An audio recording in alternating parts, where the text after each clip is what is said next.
lebih cepat.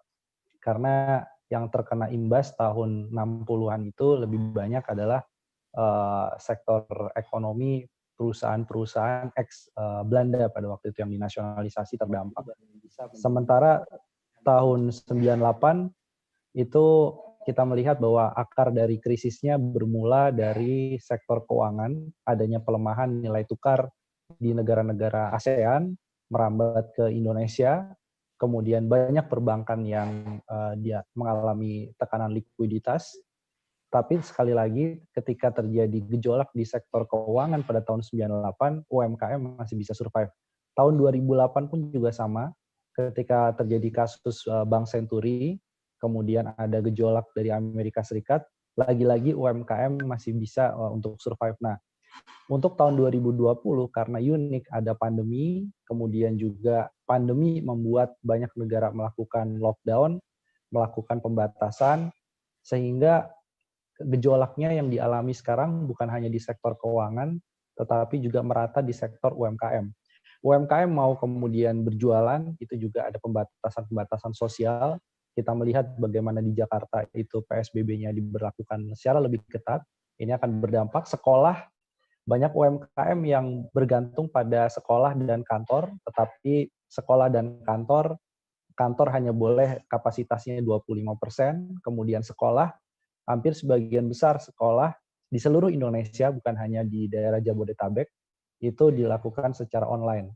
Sehingga banyak UMKM, khususnya yang mikro dan kecil, ini juga kesulitan untuk berjualan. Dari sisi supply-nya, sekarang ada daerah yang tidak melakukan PSBB. Kita tahu ada banyak daerah yang tidak melakukan PSBB, salah satunya misalnya di Yogyakarta.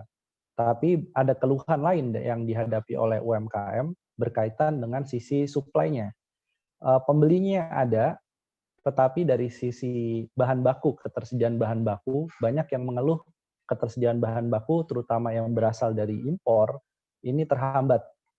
Karena ada hambatan dari sisi logistik. Ya, apa yang terjadi kemudian di negara lainnya akan berimplikasi terhadap ketersediaan bahan baku yang ada di Indonesia. Banyak UMKM yang industrinya mengandalkan bahan baku dari luar. Sehingga ini juga berdampak dari sisi supply. Artinya, baik demand atau permintaan maupun supply ini sama-sama terdampak. Nah, kemudian kalau kita melihat ya, dari survei yang dilakukan oleh Asian Development Bank pada bulan Juni 2020, di situ terlihat jelas bahwa 90% UMKM itu membutuhkan bantuan keuangan. Bantuan keuangan khususnya bantuan keuangan dari pemerintah. Jadi 90% membutuhkan bantuan keuangan dari pemerintah. Kemudian yang lebih menarik adalah 60% UMKM yang ada di Indonesia ini mengurangi karyawannya setiap bulan. Jadi setiap bulan berkurang selama masa pandemi. Ini hasil survei dari ADB.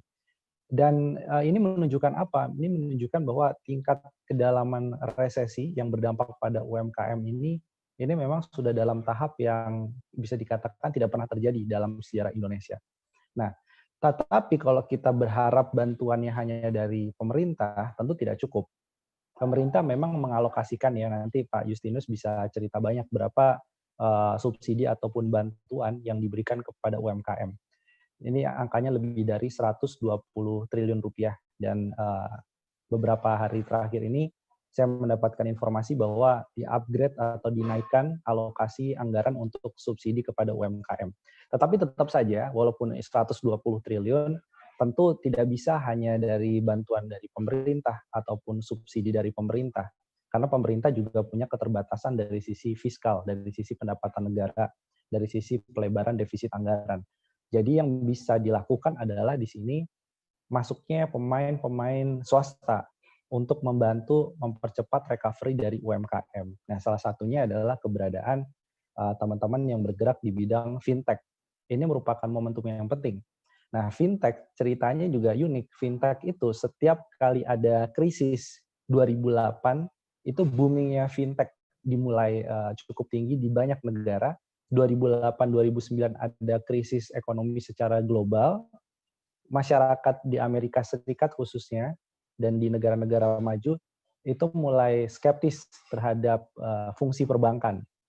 karena bank dianggap sebagai sumber krisis pada waktu tahun 2008. Nah, ini akhirnya membuat masyarakat mencari alternatif. Karena pasca 2008 juga bank sedikit lebih hati-hati untuk menyalurkan pinjaman. Nah, disinilah kemudian gap ini diisi oleh fintech. Fintech bagian P2P ini mulai kemudian menyalurkan lebih banyak pinjaman khususnya kepada sektor yang tidak mendapatkan kredit atau pinjaman dari perbankan atau sektor yang formal. Kemudian di sisi yang lain pasca tahun 2008, pasca krisis 2008 itu juga mulai booming pembayaran tidak lagi menggunakan bank yang konvensional. Jadi bank pun juga harus berubah menjadi digital banking, tapi di sisi yang lain fintech pembayaran atau payment itu juga bermunculan. Nah, yang menarik di Indonesia, fintech baik yang P2P lending maupun yang payment ini sangat ekspansif, khususnya menjelang pandemi COVID-19. Mereka melakukan berbagai inovasi, mereka melakukan berbagai terobosan, dan kita melihat dari banyak data statistik yang dikeluarkan oleh OJK, terjadi kenaikan pinjaman yang luar biasa tingginya, pemain-pemainnya juga semakin beragam, karena melihat memang potensinya cukup besar.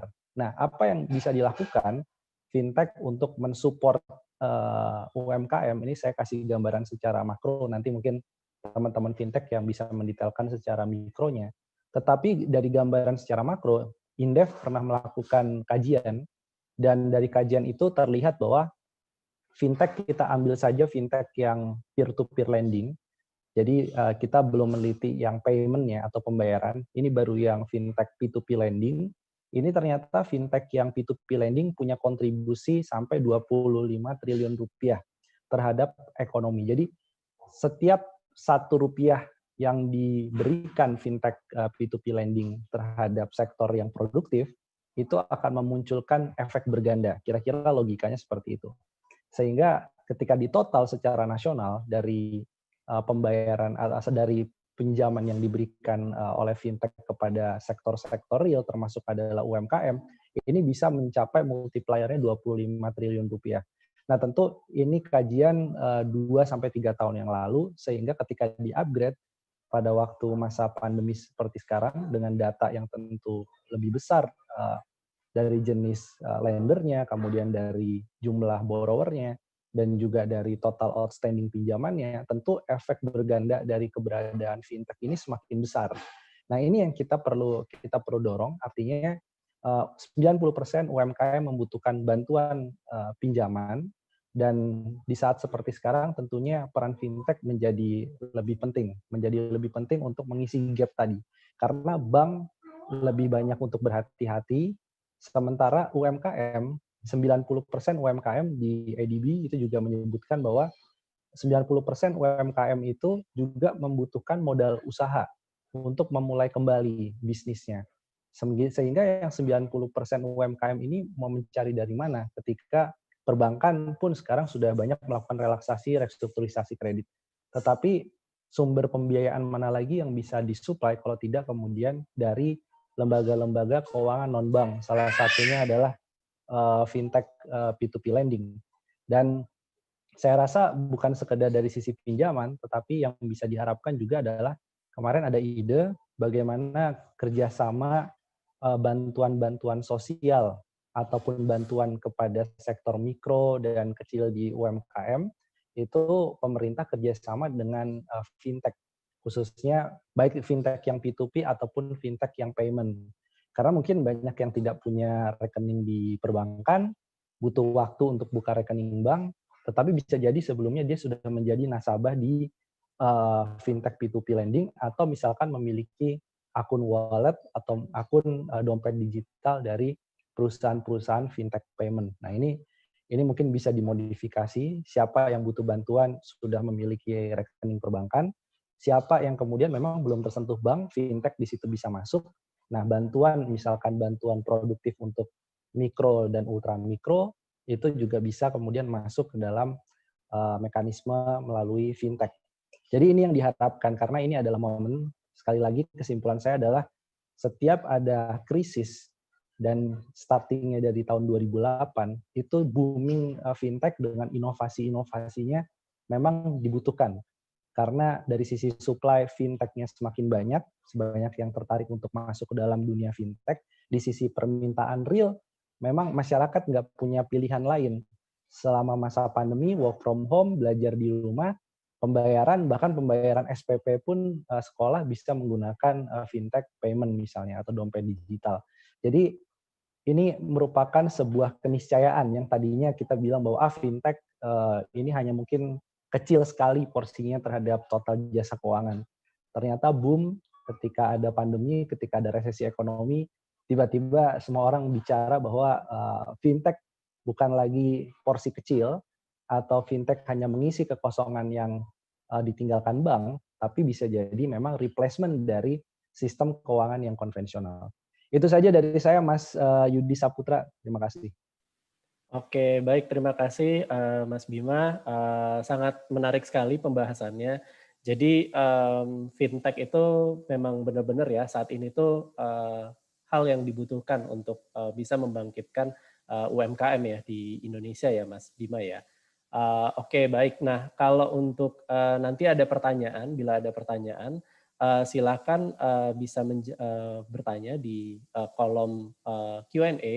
Jadi nanti bisa di situ cantumkan kepada siapa kepada Mas Bima, misalnya, terus kemudian pertanyaan yang akan diajukan. Nah, nanti di sesi akhir acara nanti akan kita jawab pertanyaannya tersebut. Baik.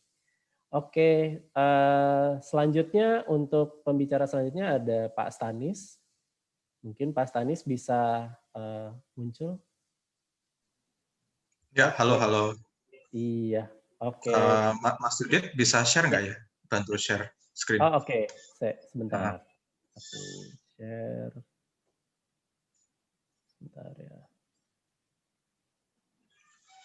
Ya, waktu 15 menit ya? Iya, waktunya 15 menit. Oke. Oke. Coba dicek, sudah bisa belum? Di saya belum muncul.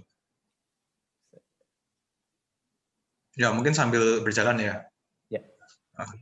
Ya, terima kasih teman-teman dan juga para speaker sekalian yang saya hormati. Dalam konteks kali ini saya lebih mau sharing dari perspektif fintech modal rakyat ya, di mana kami kan fokusnya lebih ke memberikan pembiayaan seperti itu, karena kami bergerak di peer-to-peer lending. Jadi mungkin banyak, terutama mungkin teman-teman media di sini kan banyak dari media, dan juga orang awam pada umumnya itu sering salah kaprah dalam mengartikan fintech. Karena dalam 2 tahun terakhir yang lagi booming kebetulan adalah fintech lending, jadi banyak orang awam mengatakan fintech itu adalah selalu dikaitkan dengan lending, padahal enggak. Banyak yang tidak sadar dalam kesehariannya sudah menggunakan fintech. Contohnya tadi yang mungkin sudah disebutkan oleh Mas Bima, kayak seperti kita sudah menggunakan dompet digital misalkan, seperti OVO, GoPay, atau Dana. Nah, itu juga salah satu bentuk penggunaan dari fintech itu sendiri. Jadi fintech itu ada banyak. Ada sistem accounting, payment gateway, e-money. Salah satunya yang menjadi kategori yang cukup menarik yang lagi booming adalah peer-to-peer lending. Ya, nah P2P lending sendiri seperti modal rakyat itu dibagi 2 sektor.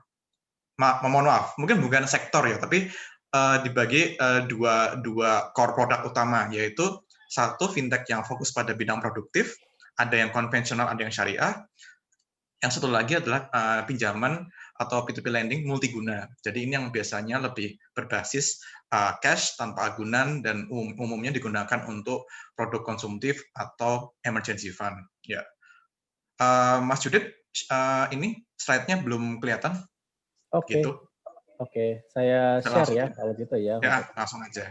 Bentar ya.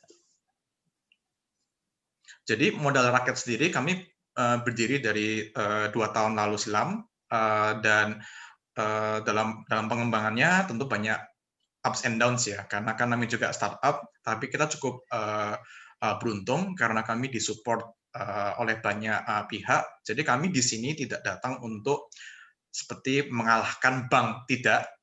Namanya akses permodalan, terutama untuk teman-teman UMKM, itu sangat sulit didapat, terutama di Indonesia. Karena bisa dibilang lebih dari 70% dari penduduk Indonesia itu bahkan belum bankable ya.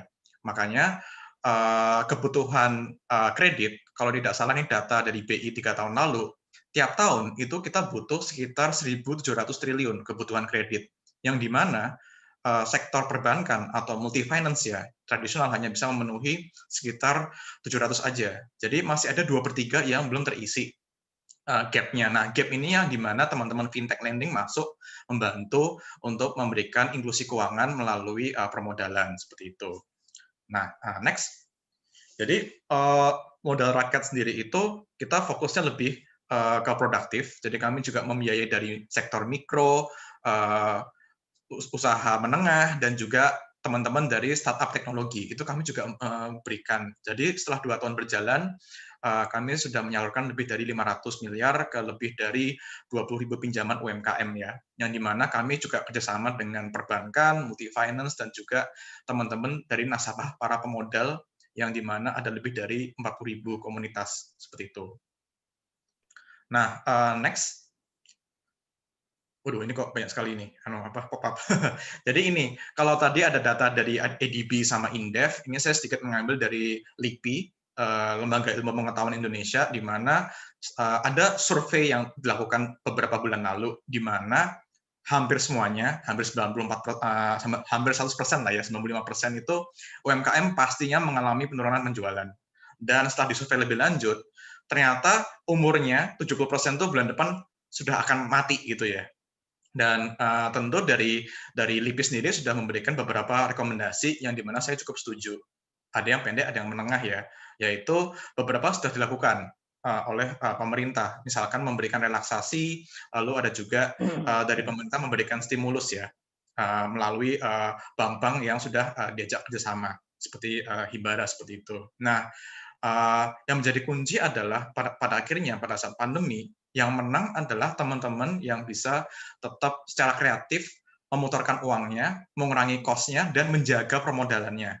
Pada akhirnya itu adalah titik di mana jangka menengah ya solusinya, yaitu gimana UMKM itu bisa tetap mendapatkan modal untuk tetap bisa memutar usahanya. Karena bisa jadi mungkin usaha yang dia lakukan sekarang sudah tidak relevan.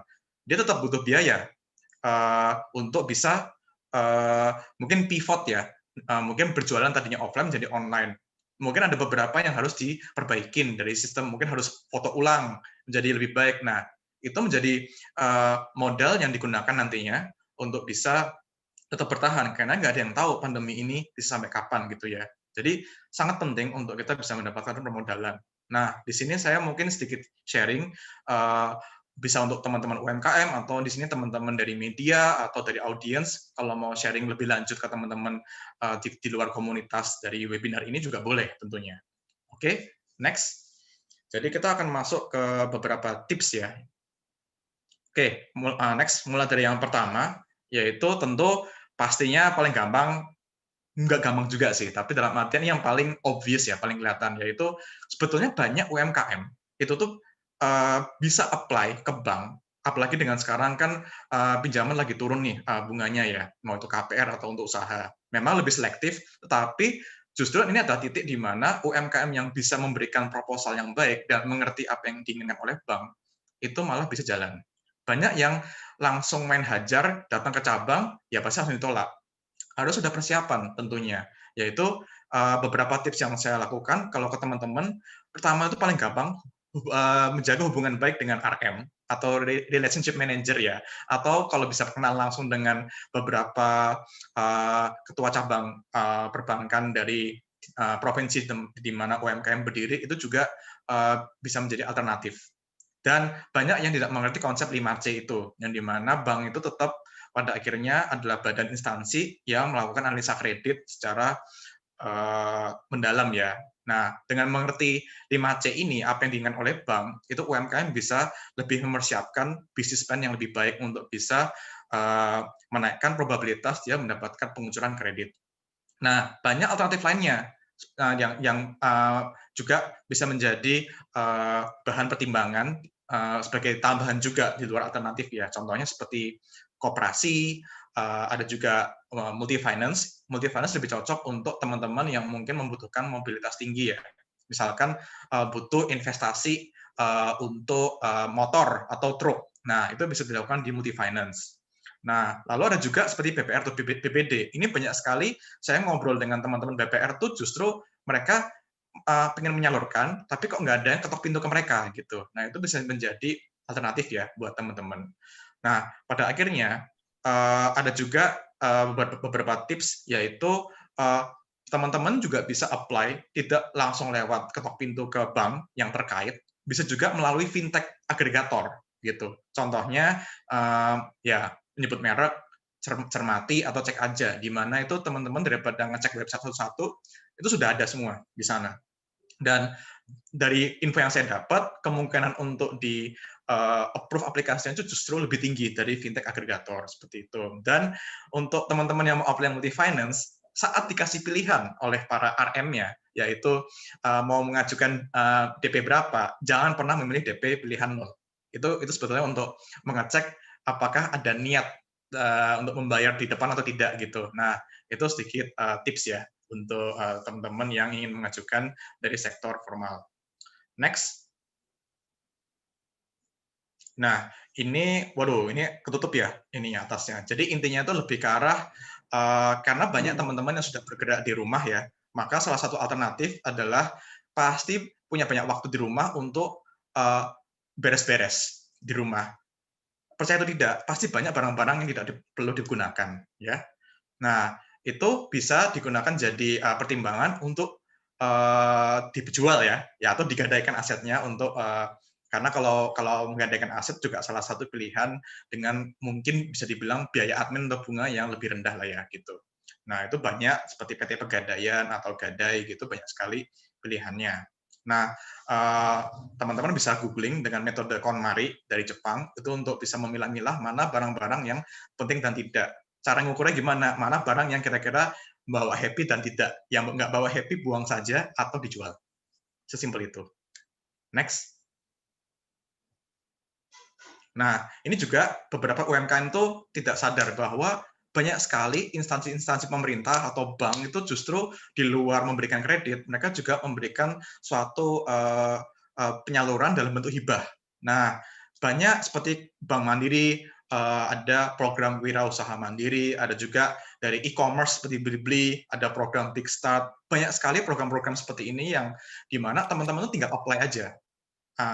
Dengan asumsi bisnis plan-nya menarik, itu pasti dipilih dan tidak cuma mendapatkan hibah, tapi juga mendapatkan network dan juga mentorship ya, yang di mana bisa digunakan untuk mengembangkan bisnisnya, apalagi di tengah pandemi ini. Banyak sekali yang bisa di Google, PR-nya cuma satu, yaitu teman-teman harus riset dan perhatikan deadline-nya.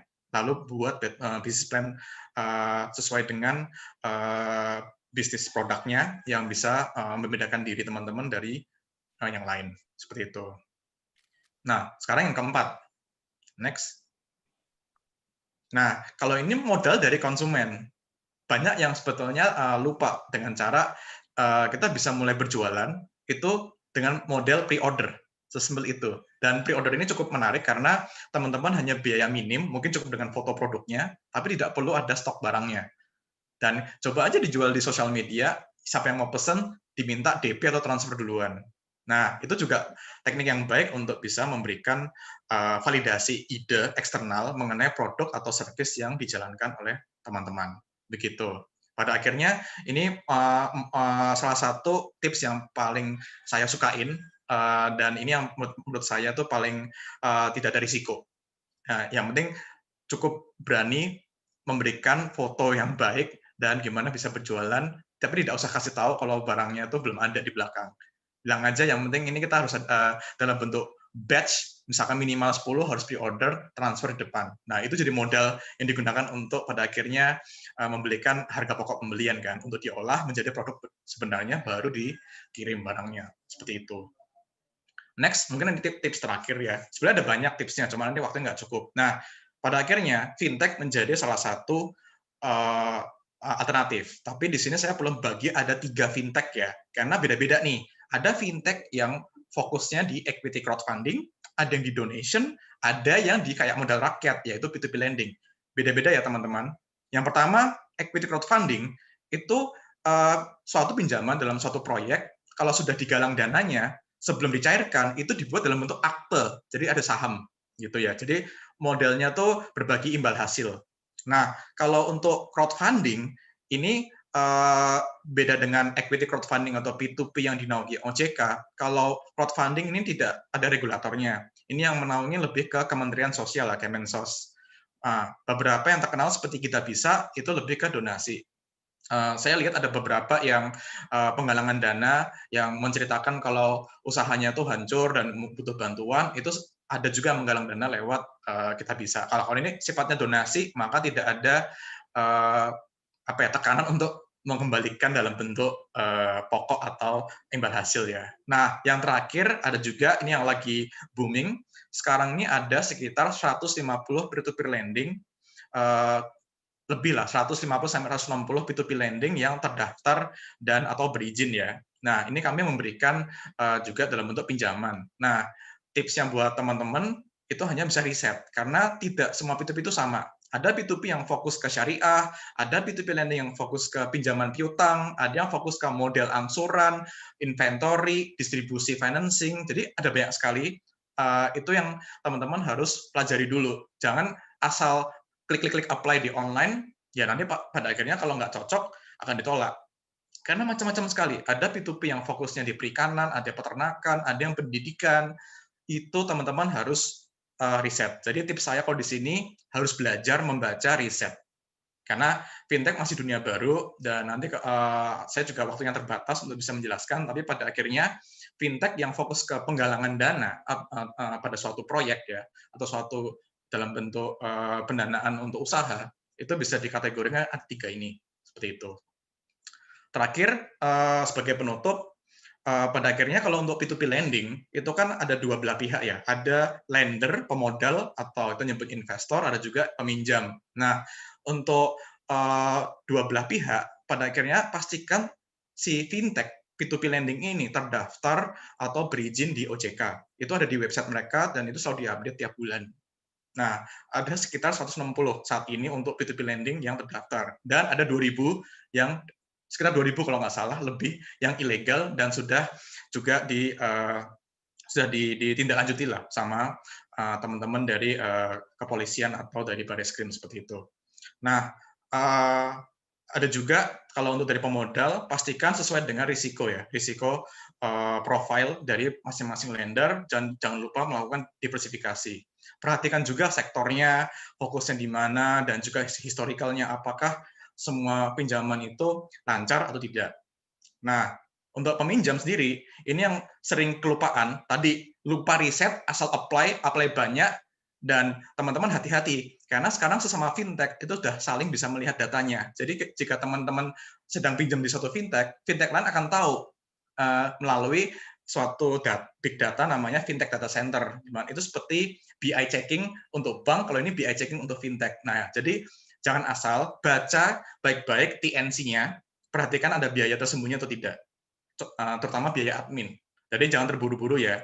Jangan salah, misalkan pinjam untuk produktif, malah pinjam di P2P yang multiguna. Dan sebaliknya misalkan, itu nggak akan cocok. Riset adalah solusinya. Dan lihat ketentuan dari sisi juga akses informasi pribadi, karena untuk fintech sekarang sudah tidak banyak yang bisa ditarik. Karena kalau tahun-tahun lalu, fintech masih bisa membaca dari kontak, sekarang sudah tidak diperbolehkan. Jika ada fintech lending yang masih meminta data kontak, itu tidak boleh. Itu bisa dilaporkan. Begitu. Pada akhirnya sebagai peminjam, jangan gali lubang tutup lubang. Be a responsible borrower. Seperti itu. Sama halnya dengan lender, be a responsible lender, lakukan diversifikasi. Karena pada akhirnya P2P itu masih baru dan kita masih butuh berkembang ya industrinya. Seperti itu. Ya, terima kasih. Sekian dari saya. Saya balik kembali ke Yudit.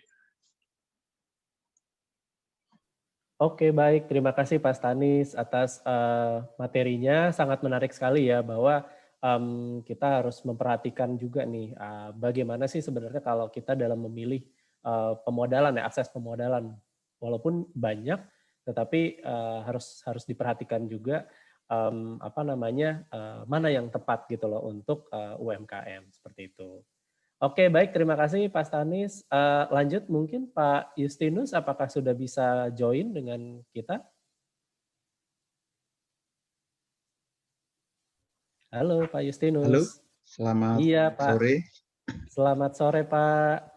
Oke Baik, Pak, kita Sore, Pak. mulai langsung ya Pak. Bisa share screen Pak, Bapak? Bisa sebentar. Oke.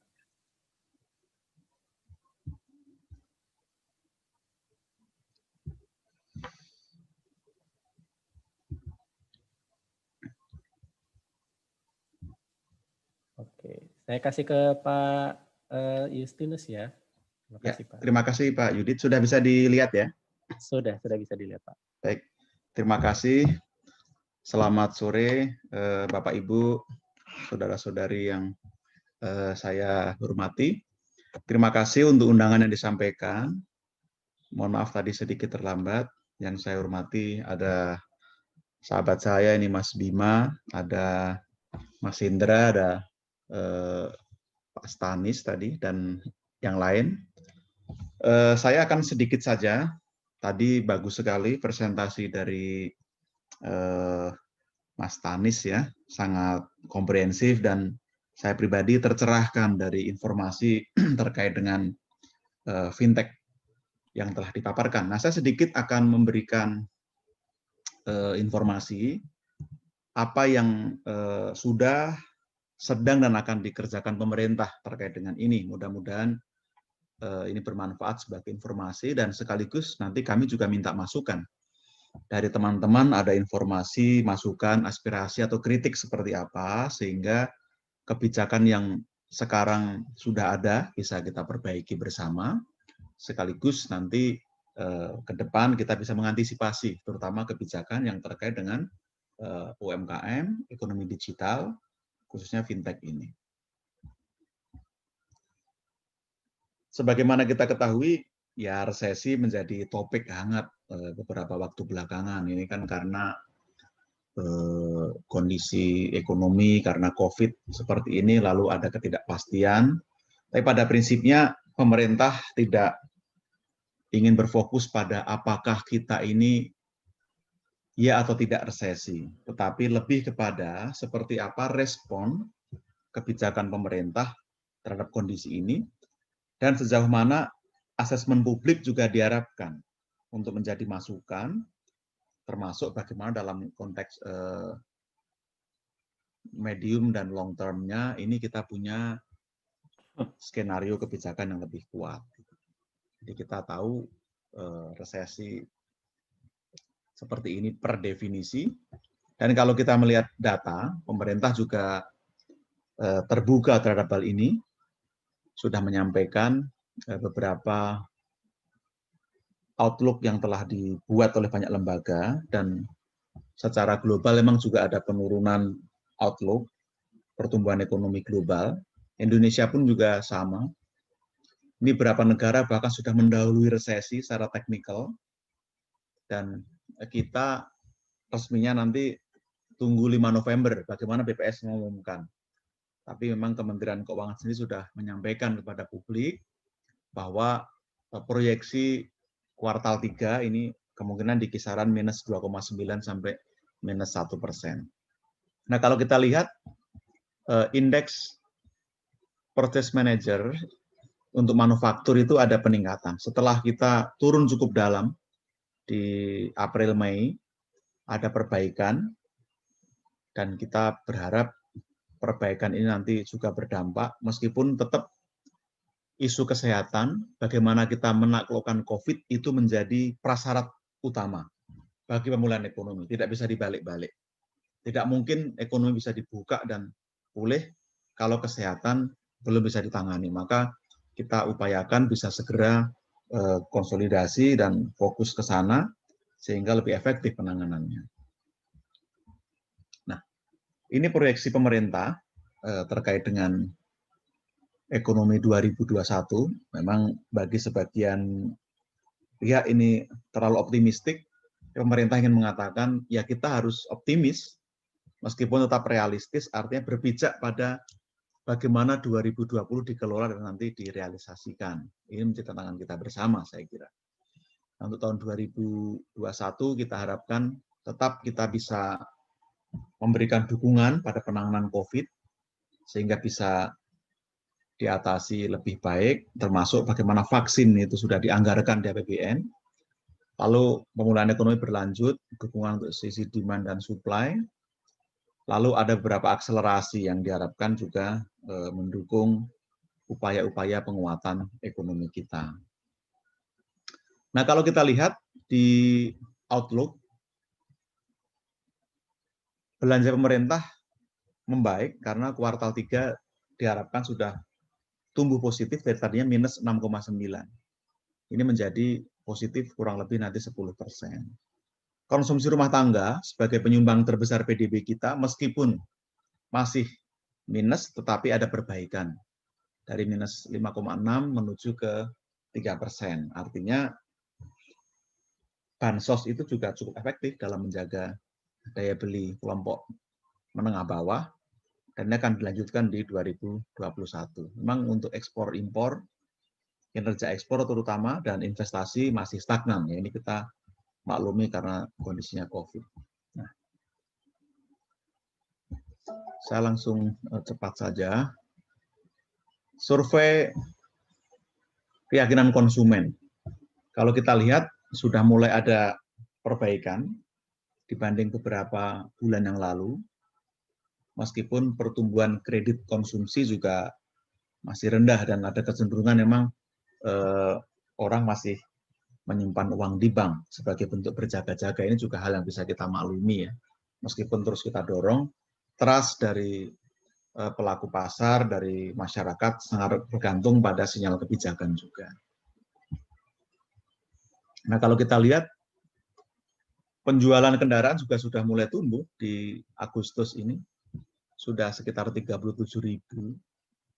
Sebelumnya malah pernah jatuh di kisaran 5.000 sampai 10.000 per bulan. Ini juga ada kabar baik, ada geliat ekonomi. Saya tidak ingin mengatakan tidak peduli pada kesehatan, tapi kita bicara data ekonominya. Kesehatan kita semua setuju harus ditangani dengan lebih kuat, dengan lebih baik. Lalu indeks penjualan real juga ada peningkatan setelah sempat menurun di sekitar April-Mei.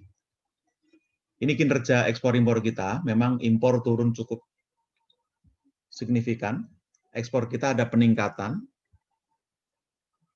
dibandingkan dengan Mei, sudah ada pertumbuhan positif, meskipun masih sedikit atau rendah dari sisi volumenya.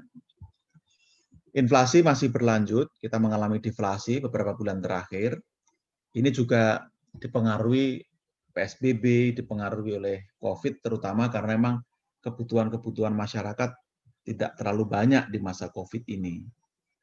Jadi ada keterbatasan juga dari sisi demand dari publik, bukan hanya daya belinya, tapi juga kondisi yang membuat tidak perlu ada kebutuhan sekunder dan tersier. Ini juga tantangan buat kita. Nah, di sektor keuangan juga ada beberapa hal yang perlu kita cermati. Dari sisi yield, SBN juga ada perbaikan sebenarnya. Lalu dari sisi itu rasanya kita cukup optimis, kita bisa mengelola dengan lebih baik. Meskipun utang kita meningkat, tapi antara lain karena SBN yang diterbitkan juga sebagian besar itu dibeli Bank Indonesia dengan suku bunga yang lebih rendah, kita bisa manage itu sehingga tidak membebani APBN kita.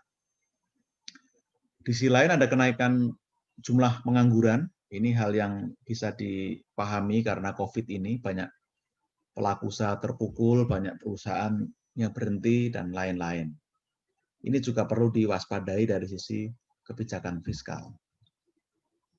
Ini jumlah orang miskin juga meningkat di Maret 2020. Dan UKM tadi disampaikan juga sudah sangat detail, saya tidak akan mengulangi secara panjang, tapi kalau kita lihat memang ada yang berbeda dibanding 1998. Waktu itu UKM termasuk yang resilience. Sekarang UKM terdampak lebih awal. Ini persis karena supply demand terpukul berbarengan dan para pelaku UKM yang selama ini menggantungkan pada adanya demand dan juga supply dari barang-barang jadi impor sangat terpukul karena COVID ini. Jadi menurut data memang ada penurunan yang signifikan di hampir semua sektor. Rata-rata problemnya ada di produksi yang terhambat, lalu penjualan permintaan yang menurun, kesulitan bahan baku, dan lain-lain. Nah, tantangan digitalisasi UMKM menjadi hal yang perlu direspon dengan baik oleh pemerintah. Kalau kita lihat di sini, data menunjukkan dengan target yang tinggi di tahun ini rasanya kita perlu fokus juga. Tadi kalau Mas Tanis menyampaikan dengan sangat bagus, optimistik dan ada peluang. Kalau dibandingkan di sini memang kebanyakan pelaku UMKM belum terjangkau oleh teknologi, tidak bisa dihubungi, belum siap masuk ke online produknya, ada yang ditolak, bukan produsen dan sebagainya. Ini juga background para pelaku UMKM. Nah, Kemenkop UKM juga sudah membuat rancangan untuk bagaimana menopang para pelaku UMKM dalam konteks digitalisasi, baik peningkatan kapasitas SDM, lalu perbaikan bisnis proses, perluasan akses ke pasar, ini di sini sangat penting bantuan teknologi, lalu menciptakan atau mendorong local heroes, bagaimana kita bisa mulai memproduksi dengan konsisten, memenuhi kebutuhan pasar, dan bisa kompetitif. Nah, saat bersamaan, Ditjen Bea Cukai dan Kementerian Perdagangan itu mulai mempersempit keran impor, terutama untuk barang jadi. Sehingga diharapkan itu bisa menjadi opportunity bagi para pelaku UMKM dalam rangka memenuhi kebutuhan domestik. Nah, anggaran pemulihan ekonomi sendiri, kalau sedikit boleh saya update, untuk UMKM itu ada sekitar 123 triliun. Tahun depan dianggarkan 48 triliun. Ini cukup besar dan diharapkan bisa mendukung UMKM, baik sisi demand karena ada bansos di masyarakat, lalu juga ada beberapa insentif untuk karyawan, dan dari sisi supply, para pelaku UMKM mendapatkan bantuan produktif, mendapatkan penundaan kredit, subsidi bunga, dan akses pada pinjaman dengan bunga yang murah, bahkan ada yang tidak ada bunga. Itu yang diharapkan bisa menjadi stimulus buat para pelaku UMKM. Nah, kita bersyukur semakin akseleratif penyerapan dana atau anggaran pemulihan ekonomi ini sudah mencapai 36,6%, cukup cepat di beberapa sektor, meskipun masih perlu didorong lagi di sektor-sektor lain. Nah, sedikit informasi untuk 2021, ini juga peluang bagi para pelaku UMKM. Kita fokus pada bagaimana mendorong belanja pemerintah pada beberapa hal saja, yaitu reformasi kesehatan, reformasi pendidikan, ketahanan pangan, dan infrastruktur digital. Ada 35 triliun yang dianggarkan untuk transformasi digital. Mudah-mudahan ini bisa menjadi salah satu solusi karena juga fokus pada penyediaan jaringan untuk para pelaku UMKM. Ini untuk anggaran kesehatan, tetap tinggi anggaran kesehatan di 2021 dengan beberapa prioritas. Nah, di sini juga ada peluang untuk para pelaku UMKM karena nanti penyediaan barang dan jasa melalui LKPP itu akan berfokus kepada UMKM. Mereka diprioritaskan untuk bisa masuk ke marketplace sehingga barang mereka bisa lebih mudah diakses oleh para user, oleh para pengguna. Ini program perlindungan sosial juga akan dilanjutkan di tahun 2021. Harapannya ini menjadi dukungan dari sisi demand-nya. Transfer ke daerah juga terus meningkat, termasuk dana desa. Ini juga menjadi dukungan bagaimana desa akan jadi sentra baru bagi perekonomian. Termasuk kehadiran teknologi ke desa diharap membantu untuk mempertemukan penjual pembeli, membuat semua lebih efisien dan efektif. Ini butuh dukungan teman-teman para pegiat digital. Nah, lalu bagaimana revolusi industri dan ekonomi digital nanti bisa membantu? Ini yang penting karena ada beberapa tantangan yang harus dijawab, terutama di masa pandemi ini kita butuh lebih kreatif, inovatif, sehingga bisa menjawab kebutuhan yang ada dengan respon kebijakan dan tindakan yang tepat. Digitalisasi UMKM menjadi hal yang mutlak dibutuhkan sebagaimana di negara lain. Ini yang ingin kita kejar ketertinggalannya. Tadi pemerintah menyediakan anggaran untuk infrastruktur digital. Nah, bagaimana nanti ini bisa disambungkan dengan sektor real, dan mohon bantuan dari teman-teman supaya ini betul-betul efektif nanti di lapangan. Jangan sampai jadi kosmetik kebijakan yang tidak berdampak hanya karena kita gagal mengaitkan itu. Jadi disinilah undangan untuk teman-teman yang ahli. Pemerintah mungkin bukan ahli dalam hal ini, maka harus banyak mendengarkan sehingga punya banyak masukan. Dan terakhir, dalam konteks RUU Cipta Kerja, saya tidak masuk ke kontroversinya, tapi dalam konteks ini menurut hemat kami klaster kemudahan berusaha untuk UMKM itu cukup bagus. Kriteria UMKM lebih jelas dalam undang-undang ini, dibuat tunggal sehingga tidak berserakan seperti sekarang ini. Kementerian Keuangan untuk pajak punya definisi sendiri, Bank Indonesia punya definisi sendiri, Kementerian UKM punya definisi sendiri, dan lain-lain, sehingga sulit ada satu kebijakan yang bisa efektif karena clustering yang kurang jelas tadi. Lalu basis data tunggal ini juga penting untuk memastikan layanan lebih mudah diberikan, termasuk bagaimana improvement, development itu lebih mudah dilakukan. Lalu pengelolaan terpadu UMKM, itu desentralisasi, kemitraan dijamin dengan PMA, perusahaan lebih besar, supaya UMKM itu bisa menyentuh core business, tidak jadi pemain pinggiran saja. Lalu kemudian perizinan tunggal. Rezim kita berganti dari rezim perizinan ke rezim registrasi. Yang izin hanya yang risiko tinggi. Yang rendah untuk para pelaku UMKM cukup memberitahukan, cukup registrasi. Lalu insentif dan pembiayaan juga penting, termasuk perpajakan, perizinan, kepabeanan, dan lain-lain untuk pelaku UMKM itu diperhatikan. Bahkan ada mandat untuk UMKM di nomor 10 ini, pemerintah itu wajib memfasilitasi sistem aplikasi pembukuan sehingga mereka dimudahkan. Lalu DAK, dana alokasi khusus ke Pemda-Pemda itu nanti mandatori ada semacam kriteria untuk pelaku UMKM, untuk pengembangan UMKM. Lalu layanan bantuan dan pendampingan hukum supaya UMKM juga mendapatkan advokasi yang memadai. Mungkin nanti ada sengketa merek dan lain-lain, itu mereka bisa dibantu. Pengadaan barang jasa akan diprioritaskan untuk pelaku UMKM dalam e-procurement pemerintah sehingga punya kesempatan luas di marketplace nantinya. Lalu kemitraan UMKM di jalan tol dan kegiatan lainnya itu spesifik. Dan terakhir koperasi. Koperasi juga dibuat lebih mudah sehingga banyak orang nanti akan lebih punya willingness, punya passion untuk bergiat di koperasi, dan informasi di Ciptaker juga. SHU koperasi untuk para anggota itu sekarang bukan objek pajak lagi. Jadi rasanya ini kabar baik, mudah-mudahan ini bisa menjadi daya dukung pemerintah untuk para pelaku UMKM, juga termasuk startup. Kami terus ingin mendengarkan masukan, dan mudah-mudahan kebijakan nanti bisa lebih holistik, lebih komprehensif, dan betul-betul memang digunakan untuk kemakmuran rakyat. Itu yang kita harapkan. Saya kira itu dari saya. Ada lebih kurangnya mohon maaf. Saya kembalikan kepada Mas Yudit. Terima kasih. Wassalamualaikum warahmatullahi wabarakatuh. Waalaikumsalam warahmatullahi wabarakatuh. Baik, terima kasih Pak Justinus.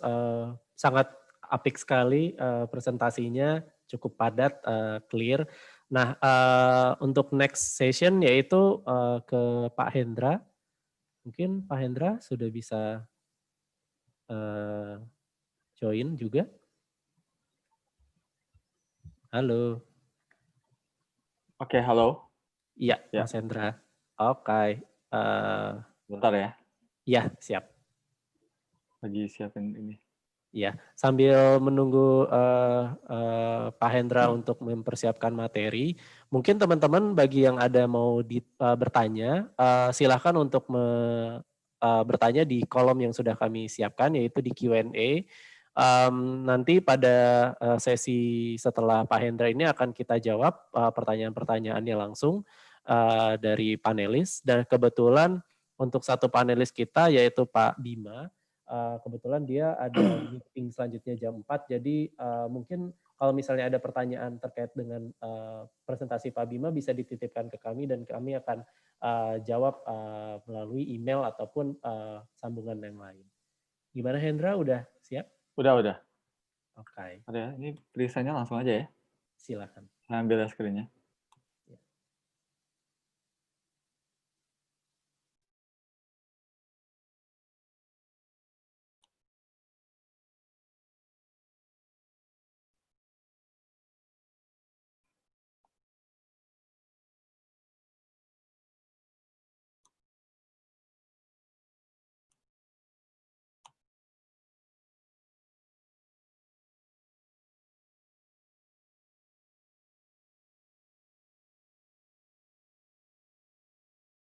Ya, udah kelihatan, Dit?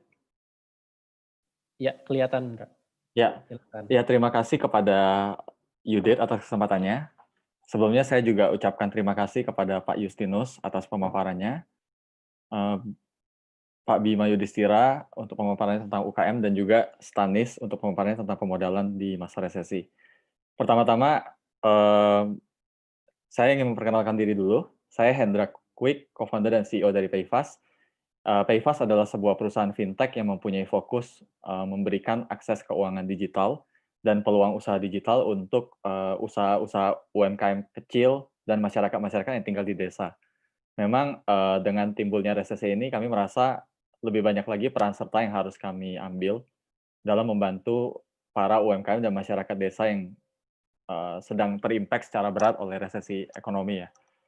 Jadi ada beberapa strategi yang ingin kami share di sore hari ini kepada para audiens tentang bagaimana penggiat digital seperti startup maupun perusahaan yang berfokus menggunakan media digital seperti Payfast bisa membantu UMKM Indonesia ini menghadapi resesi ekonomi yang mungkin masih akan terus menjadi ancaman hingga COVID-19 berhasil diselesaikan dengan baik. Ya, pertama-tama mungkin seperti yang tadi sudah dijelaskan oleh Mas Bima dan Pak Justinus, saya rasa memang sudah bukan berita baru lagi untuk kita bahwa memang sekarang terjadi kontraksi PDB di Indonesia. Salah satunya disebabkan oleh terjadinya perlambatan kegiatan ekonomi karena lumpuhnya beberapa mobilitas ekonomi yang sebelumnya terjadi, yang berakibat terjadinya beberapa PHK sehingga daya beli masyarakat menurun karena pendapatannya berkurang. Akibatnya daya beli yang menurun ini juga berimpak langsung terhadap UMKM yang sebenarnya kami juga amati selama beberapa bulan terakhir dari data-data digital pengguna kami di Payfast. Jadi memang pemerintah pun sudah men-state di publik bahwa memang terjadi resesi, namun tentunya dengan terjadi resesi ini baik dari Presiden Pak Jokowi maupun Menteri Keuangan Ibu Sri, mungkin beserta Pak Justinus juga sudah menyiapkan beberapa langkah untuk mencegah resesi ini. Dan memang resesi ini terjadi juga di beberapa negara lainnya, dan kami percaya juga berdasarkan program-program yang sudah dicanangkan pemerintah bahwa UKM ini menjadi satu pilar penting yang bisa menyelamatkan masyarakat, terutama di pedesaan, maupun PDB nasional, setidaknya walaupun resesi terjadi itu bisa sedikit di-counter dengan membantu UMKM. Kenapa demikian? Karena memang sebenarnya UMKM ini mempunyai peran penting, sekitar 67 juta UMKM ada di Indonesia, dan memang dengan terjadinya COVID, di mana proses bisnis yang biasa itu tidak bisa dilakukan, digitalisasi ini menjadi sangat penting. Dan di Payfast kami pun percaya bahwa digitalisasi ini penting, karena ini bisa menciptakan peluang bisnis dan penggerak ekonomi di masa resesi. Ini hal yang sudah kami amatin bukan hanya ketika resesi COVID, namun juga sudah kami amati ketika situasi normal sebelum COVID.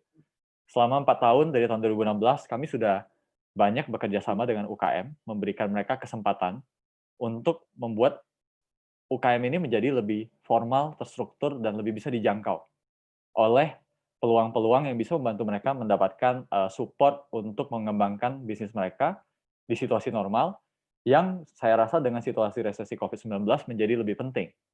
Jadi kami mempunyai aplikasi Payfast yang sudah kami pasang di Play Store yang sebenarnya mempunyai beberapa fungsi yang sangat membantu untuk UMKM. Jadi dari tahun 2016 aplikasi ini sudah digunakan hampir kurang lebih 500.000 usaha kecil, kebanyakan warung-warung kecil, kelontong di seluruh pedesaan di Indonesia, yang awalnya hanya digunakan untuk usaha counter pulsa. Jadi bagaimana warung-warung itu di samping menjual barang sembako dan kelontong, mereka juga bisa menjual pulsa. Sekarang setelah 4 tahun kami sudah menyediakan banyak fungsi lainnya yang saya rasa berdasarkan komunikasi dan survei kami terhadap UKM memang sangat membantu mereka. Jadi sebagai contoh adalah usaha-usaha menjadi agen keuangan. Bagaimana mereka menjadi agen laku pandai dari perbankan seperti Bank BRI dan BNI membuka akses keuangan masyarakat supaya masyarakat itu lebih pandai dalam mengelola keuangan mereka. Yang akhirnya memberikan pendapatan tambahan untuk warung-warung tadi di luar berjualan pulsa. Di sisi lain, kami juga bekerja sama dengan Modal Rakyat yang sudah dipaparkan oleh Pak Stanis tadi. Bagaimana kami dengan UKM yang sudah semakin digital, dan dengan aplikasi kami membuat mereka semakin formal, mereka bisa mendapatkan modal untuk menjalankan usaha pulsa dan usaha agen keuangan mereka. Sehingga usaha pulsa yang tadinya hanya bisa melayani 10 pelanggan di desa, sekarang bisa melayani 50 atau bahkan 100 pelanggan. Dan kami melihat dengan penyediaan modal usaha ini, usaha UKM itu bisa berkembang. Dan kami juga memberikan fitur kasir digital yang memang kami rasa penting, karena seperti dikatakan Pak Stanis tadi ada 5C, kita harus mengetahui karakter, kemudian ada cash flow, dan lain-lain.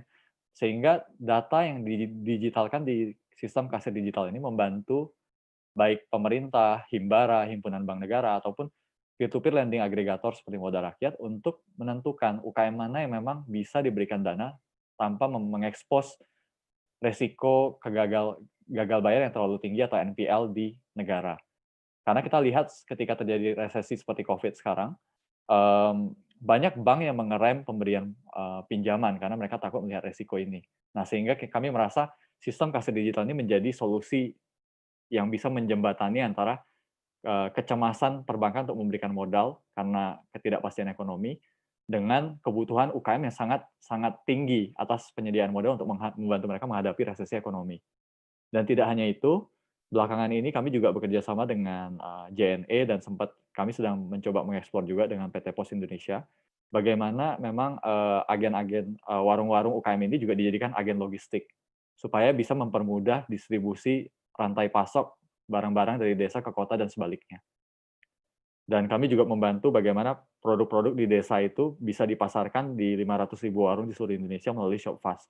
Jadi memang ini adalah effort-effort yang kami percaya dengan menggunakan teknologi digital, ada harapan, secercah harapan bagaimana resesi yang kita belum tahu apakah akan bertahan 3, 6 bulan, atau 1 tahun ke depan, setidaknya sebagai penggiat digital atau penggiat startup, kami bisa mengambil peran serta mendukung pemerintah dengan apa yang bisa kami perbuat untuk membantu UKM ini memperluas peluang bisnis mereka, karena beberapa bisnis mungkin tidak bisa dijalankan, sehingga mereka perlu peluang bisnis baru yang dirangkum dalam aplikasi PayFast yang cukup di-download dengan Play Store tanpa biaya apapun, sehingga bisa menciptakan sebuah ekosistem yang menguntungkan UKM tersebut.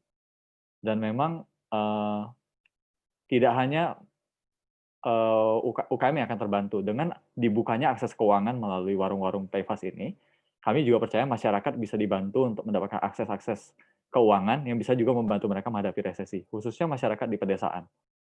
Nah, ini adalah contoh agen-agen yang kami bantu. Memang dengan terjadinya COVID, kami juga menghadapi beberapa tantangan tentang mobilitas kami, karena kebanyakan UKM dan penduduk yang kami bantu tinggal di desa.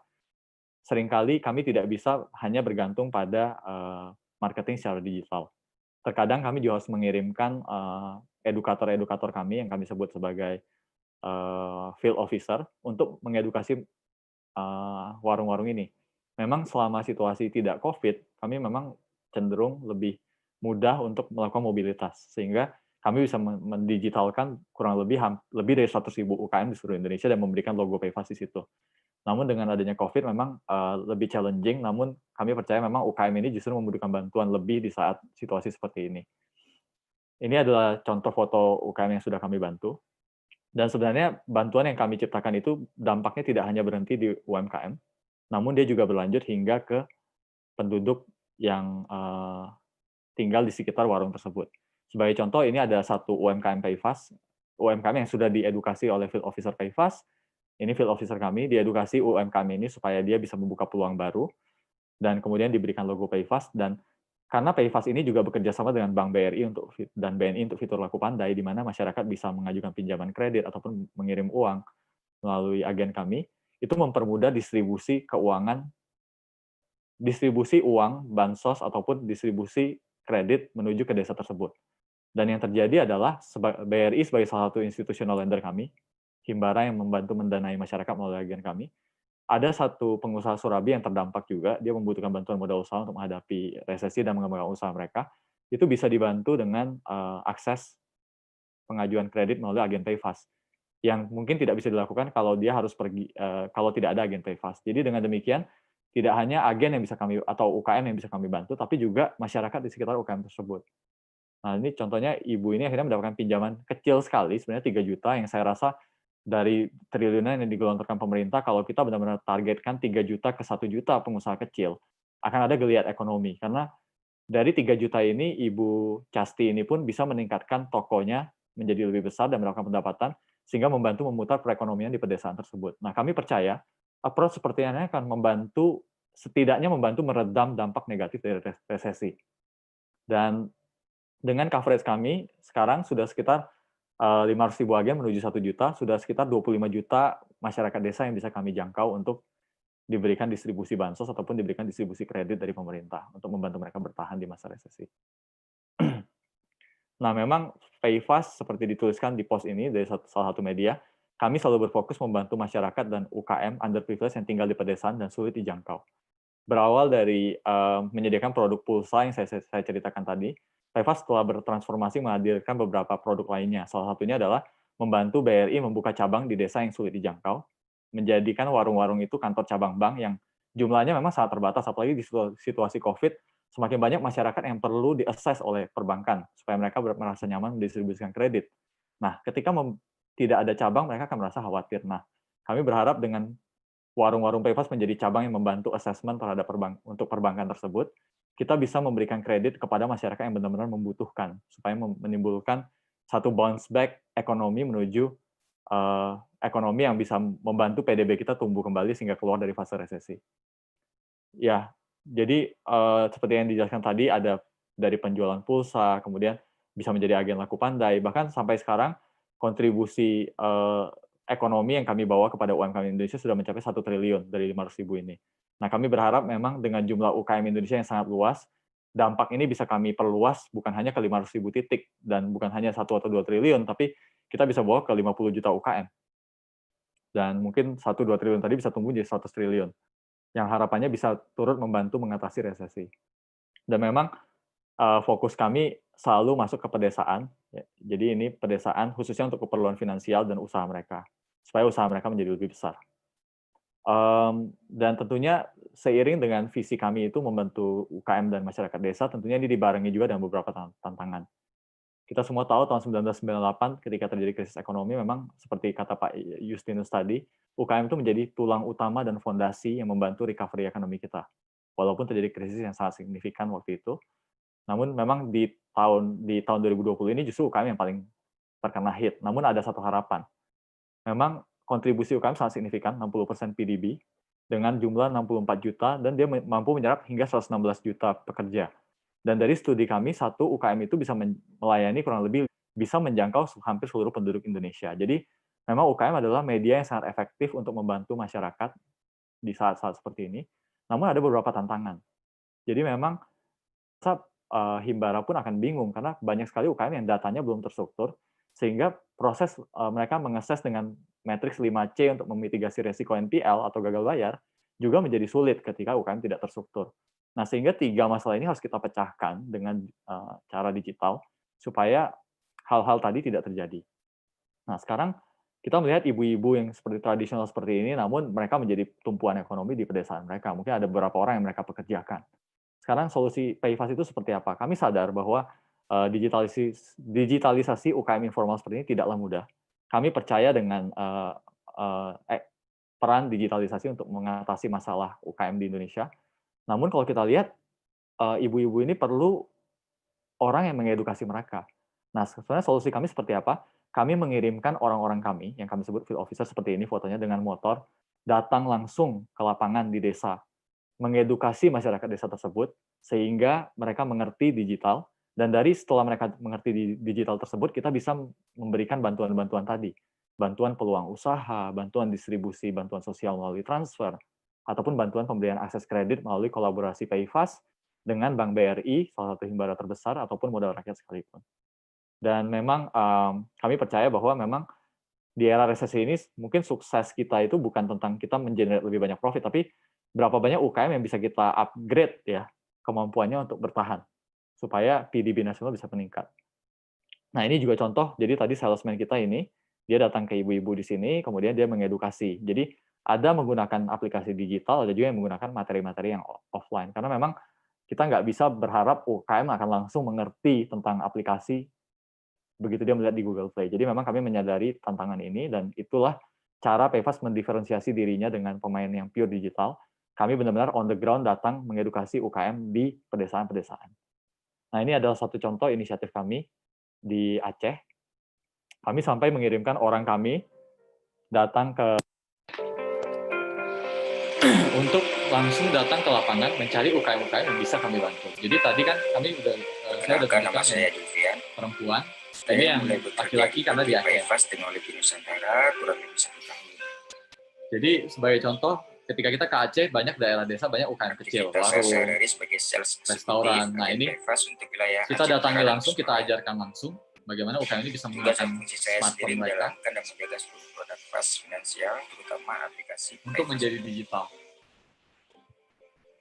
Selain itu juga menjaga hubungan baik tentunya dengan agen-agen yang sudah terdaftar di aplikasi PayFast.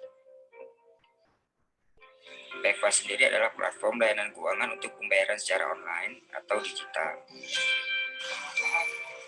Tadi kan sama dalam masalah PPOB. Ini usaha PPOB, salah satu UKM yang terbantu dengan usaha PPOB. Masalah kirim bank ke semua bank, nyampe terjangkau dibandingkan aplikasi yang lain yang pernah lu pakai. Ya, jadi merolong selama lu pakai aplikasi PayFast beres. Nah, jadi di samping membantu warung ini, masyarakat pun terbantu seperti masyarakat tadi untuk terbuka akses terhadap produk keuangan. Dan ini salah satu pengusaha kopi juga terbantu dengan digitalisasi. Nama saya Arif Yudi, saya salah satu owner dari Dialog Kopi. Saya juga salah satu pengguna PayFast untuk kebutuhan kedai, di mana kebutuhan saya di PayFast ini untuk isi token listrik, pembayaran wifi, dan sebagainya. Menurut saya PayFast itu sangat membantu untuk pengisian listrik, di mana harganya bisa memangkas modal dari kedai. Nah, jadi kemudahan lain yang saya dapat dari PayFast untuk transfer uang untuk pembelian bahan-bahan kedai. Lainnya untuk kebutuhan kedai di PayFast juga terdapat namanya kasir. Aplikasi kasir itu dapat memudahkan saya untuk menghitung laba ataupun modal dari hasil penjualan. Nah, aplikasi kasir ini juga menjadi pintu untuk membantu kami mengetahui data transaksi toko kopi tadi, sehingga pastinya modal rakyat dan BRI bisa masuk untuk menyediakan modal usaha mereka. Keuangan dan pembayaran digital dengan mudah, cepat, nyaman, dimanapun dan kapanpun, hanya dalam satu genggaman. Kita berharap ke depannya aplikasi ini dapat menjangkau ke seluruh penjuru Nusantara. Nah, ini adalah satu contoh impact kami untuk di desa di daerah Aceh. Yang tadi sebelumnya yang foto field officer kami yang perempuan itu di daerah di Kuningan, Jawa Barat, di dekat Cirebon. Jadi memang kami melihat memang UKM itu banyak yang berlokasi di desa yang perlu bantuan kita, tapi kalau kita hanya bergantung pada aplikasi yang diupload di Play Store, itu akan sulit berjalan. Kita juga butuh bantuan field officer di lapangan. Nah, jadi memang itu yang kami kerjakan, dan memang selama resesi ekonomi ini yang kami ajarkan kepada UKM adalah bagaimana mereka menggunakan fitur kasir kami untuk membantu mereka mengelola cash flow supaya lebih ketat dan lebih tepat guna, sehingga tidak terjadi dead cash flow yang bisa membuat mereka harus menutup bisnis mereka. Karena kalau mereka harus menutup bisnis, itu akan memperparah situasi mereka yang sudah sangat sulit karena resesi. Yang kedua, kami juga mengajarkan kalau mereka sudah punya bisnis A, mungkin bisnis pulsa atau bisnis kopi, mereka bisa menggunakan aplikasi PayFast untuk memperluas pengembangan bisnis mereka. Mungkin dia tadinya cuma jual pulsa, sekarang dia bisa menjadi agen perbankan juga dan agen keuangan, agen logistik, kemudian dia bisa juga berjualan barang-barang di Shopfast. Dan kalau dia perlu modal untuk pengembangan bisnis, dia bisa mengajukan aplikasi modal usaha yang diteruskan kepada BRI dan Modal Rakyat melalui PayFast juga. Yang datanya, approval kreditnya didasarkan atas data yang sudah tercatat di sistem kasir yang mereka gunakan. Dan yang ketiga, kami juga mengajarkan mereka bagaimana selain PayFast, mereka juga bisa menggunakan teknologi lain seperti Instagram ataupun WhatsApp untuk mencari pembeli baru untuk toko mereka. Dan terakhir, kami juga sadar bahwa pemerintah sudah menggelontorkan triliunan rupiah untuk didistribusikan sebagai kredit. Ya memang kami sampai saat ini belum ada kerjasama, Pak Justinus. Mungkin kalau memang kami bisa menjadi mitra untuk penyaluran kredit ke UKM, karena kami punya 500.000 UKM yang memang perlu modal usaha yang kami sudah punya datanya, namun kami tidak punya cash untuk didistribusikan. Jadi mungkin kalau memang kita bisa merajut kerjasama untuk distribusi bantuan pemerintah ataupun modal usaha ataupun pinjaman modal usaha untuk meningkatkan bisnis UKM melalui kerjasama PayFast, Modal Rakyat, dan Kemenkyu ataupun Kementerian Koperasi, itu akan menjadi sebuah kolaborasi antara pemerintah, penggiat startup maupun UKM yang bisa menciptakan sebuah bounce back dari resesi yang kami harapkan bisa membantu perekonomian nasional. Jadi mungkin ini 4 tips yang memang PayFast berikan kepada UMKM melalui field officer kami di Aceh, Cirebon, bahkan Irian Jaya sekalipun, serta di Makassar dan pulau-pulau lainnya, supaya memang kami bisa turut serta membantu mengatasi resesi ekonomi akibat COVID-19. Mungkin sekian materi yang ingin saya sampaikan. Terima kasih atas kesempatannya dari Yudit. Saya kembalikan panel kepada panitia Yudit dan Rizka. Terima kasih. Oke. Thank you Pak Hendra, terima kasih banyak atas paparannya, sangat menarik sekali. Mungkin waktu menunjukkan tinggal kurang lebih sekitar 5 menit lagi menuju 16.30. Jadi untuk sesi tanya jawab kita rampungkan kurang lebih dalam waktu 5 sampai dengan 10 menit. Di sini udah ada ya beberapa pertanyaan. Mungkin boleh kita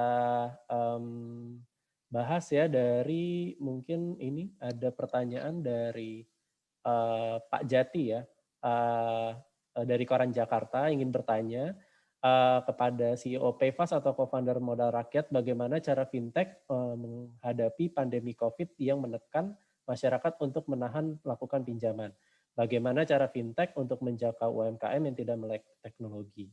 Ya dipersilakan mungkin dari Pak Hendra atau Stanis bisa menjawab. Ya, saya bisa sedikit memberi ini aja, komentar ya. Kebetulan memang dari arahan para regulator, kita disarankan juga untuk membantu UMKM ya, yaitu dengan memberikan relaksasi. Walaupun relaksasi ini kebijakannya diperuntukkan untuk perbankan dan sektor formal, seperti multi-finance, sebetulnya kita sebagai P2P lending fintech itu tidak diharuskan. Cuma kan kami spiritnya di sini seperti yang dikatakan oleh Pak Hendra, yaitu kita ingin membantu UMKM ya.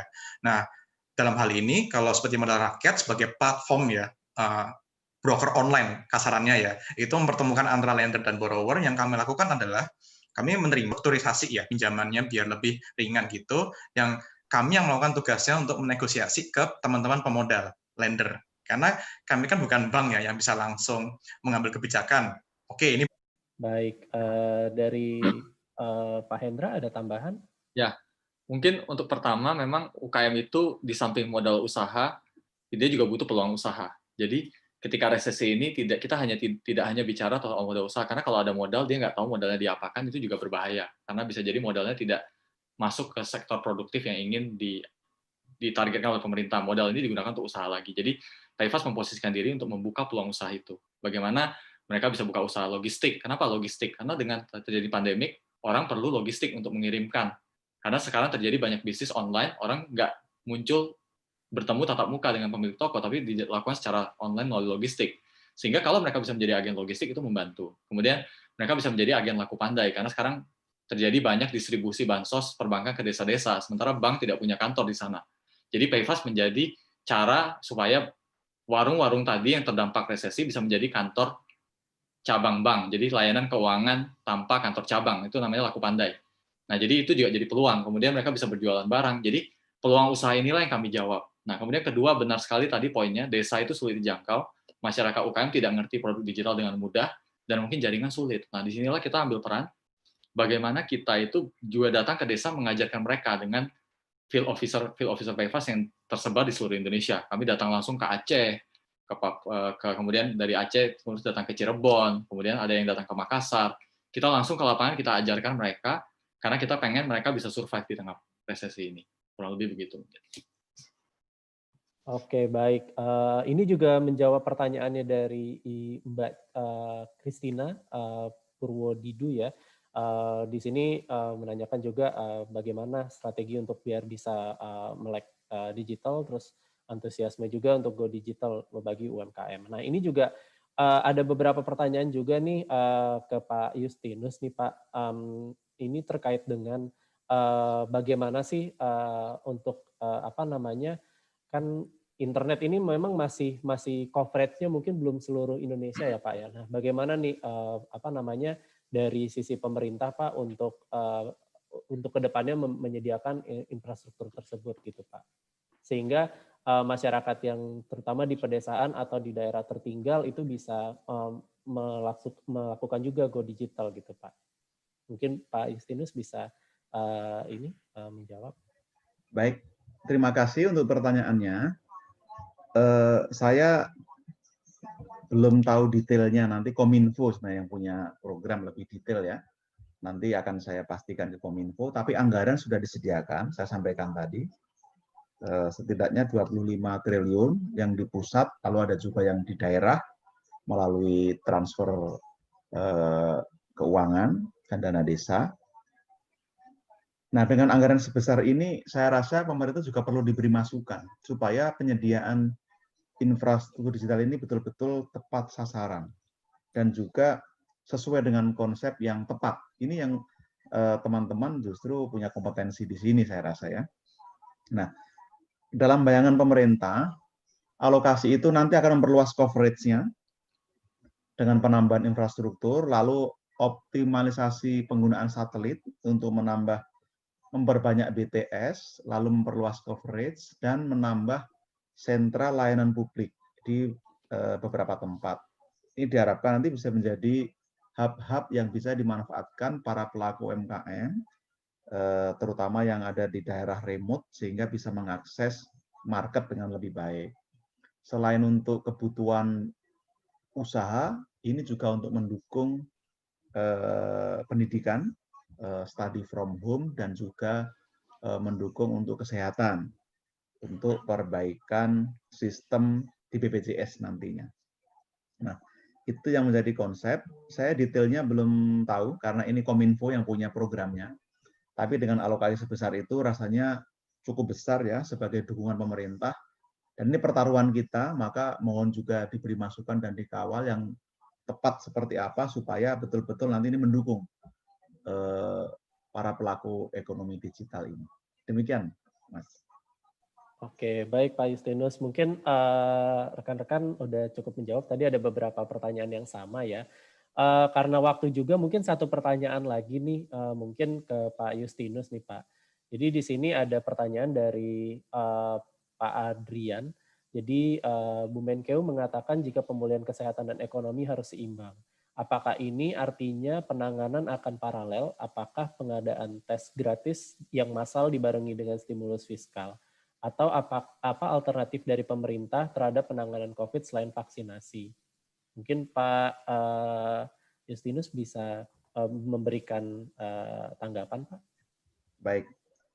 Kementerian Keuangan, pemerintah berkomitmen sejak Maret 2020 itu kami sudah mengantisipasi bahwa pandemi ini akan berdampak selain pada kesehatan, juga pada ekonomi. Maka waktu itu kita menerbitkan Perpu 1 2020 yang berfokus pada 3 hal sekaligus, penanganan kesehatan, lalu jaring pengaman sosial, dan stimulus ekonomi.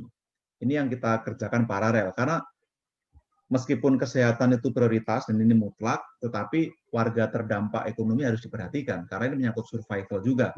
Maka ada bansos, lalu juga ada dukungan untuk para pelaku UMKM. Maka tidak perlu dipertentangkan mana lebih dulu ekonomi atau kesehatan, faktanya dua-duanya ini penting buat kehidupan. Tetapi cara menangannya harus berbeda. Kita harus punya bobot timbangan yang betul-betul selaras. Dosisnya harus tepat. Nah, disinilah dukungan anggaran diberikan. Ada 87,5 triliun, sebagian belum terpakai, tapi sebagian besar sudah ada DIPA-nya, artinya sudah tinggal dibelanjakan. Nah, yang dipakai antara lain kan sebenarnya untuk penanganan COVID itu sendiri. Lalu penyediaan alkes, obat-obatan. Kalau untuk testing, yang dilakukan pemerintah memang kemarin baru mengatur harga atas ya untuk swab dan mengatur harga yang lain-lain karena ketersediaan pasokan ini penting, maka untuk yang lain-lain itu diberi kemudahan di bea cukai, diatur di bea cukai sehingga menjaga pasokan di market, itu yang dilakukan. Selebihnya selain vaksin memang anggaran itu dialokasikan untuk penanganan di rumah sakit, insentif tenaga medis, lalu untuk penyediaan sarana kesehatan termasuk ventilator dan lain-lain di rumah sakit, cadangan perawatan termasuk penyediaan hotel bintang 2, bintang 3 untuk isolasi, dukungan untuk kampanye, perubahan perilaku, penambahan penyediaan masker gratis untuk masyarakat, itu rasanya yang sedang dikerjakan saat ini. Lalu penambahan mobile lab, itu untuk tes ya, itu juga sedang dilakukan pengadaannya. Mudah-mudahan ini bisa cepat, semuanya tersedia, dan betul-betul bisa berdampak kepada kesehatan publik. Ya. Oke, baik Pak Justinus. Baik, terima kasih banyak karena waktu juga yang sudah menunjukkan pukul 16.36. Jadi sum up untuk hari ini adalah apapun untuk kita bisa keluar dari krisis ya, yang ancaman resesi ini, banyak hal yang bisa kita lakukan terutama untuk para UMKM, di mana UMKM lah yang saat ini bisa bertahan dan bisa menggerakkan roda perekonomian Indonesia. Baik, sekian saja dari kami untuk acara selanjutnya. Kita tutup acara ini. Terima kasih banyak ke Pak Justinus atas kehadirannya, Pak. Sangat memberikan, kami sangat berapresiasi. Sangat terima kasih banyak, Pak. Kepada Pak Hendra dan juga Pak Stanis juga terima kasih untuk partisipasinya. Kami tutup webinar ini. Untuk teman-teman media yang ingin lebih bertanya lebih banyak terkait sama PFAS dan juga modal rakyat, tim kami juga sudah menginvite untuk join di link meeting berikutnya. Baik, terima kasih. Wabillahi taufiq wal hidayah. Wassalamualaikum warahmatullahi wabarakatuh. Sampai ketemu lagi di acara webinar berikutnya. Terima kasih. Terima kasih Pak Justinus. Terima kasih, sama-sama. Mas Indra, Mas Tanis, terima kasih. Terima kasih Pak.